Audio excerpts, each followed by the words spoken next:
Hey, so quickly wanted to go over associating records in HubSpot with activity, and then subsequently, once an activity has been logged in the future, if you want to go back and associate additional records to that activity or disassociate records to that previous activity, we're going to go over how to do that as well. So initially, right, when you go to log an activity, whether it's an email, call, note, meeting, task, you can associate the activity to the records in the same way as you're logging them in HubSpot. So if we click log call, right, it'll pull up our window. We'll just quickly populate our call information. And then down here at the bottom, as you're logging the activity, you see this menu or this drop down where it says associated with two records. So if we click that, we can see this menu, and the first one will show you all the records that it's currently associated with. So that'll give you an idea of all the records that it's going to be logged to in HubSpot. And that automatically logs to the deal record, right? If there's associated deal records. And then down below that, it gives you other objects in HubSpot that you can associate activities to.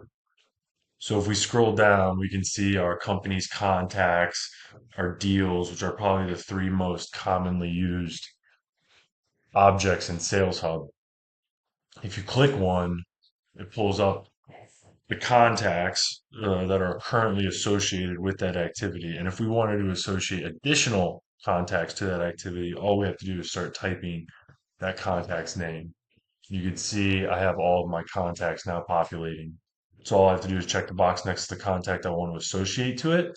And we can do the same with deal records, company records, etc., to make sure that activity is associated to all the contacts you want it associated with. We hit log call,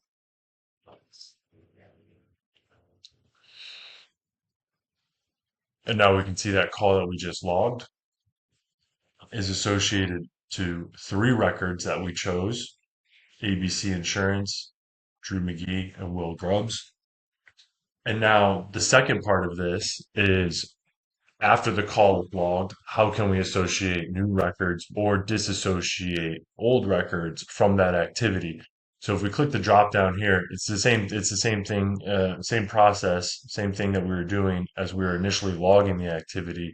We're just selecting which records we want to remove from the association. So if we want to remove Drew McGee, we just uncheck that box on the left. And then if we want to add additional contacts, we can search for them or and then check the box next to them and it'll associate that person back to that activity. Hope that helps. It can be helpful for phone calls with clients that you don't know certain people are joining, or meetings at conferences when you have people jumping in, or if you want to add new people as a note evolves, or a new decision maker to reoccurring tasks. Multiple use cases. But hope this helps. Let me know if you have any questions.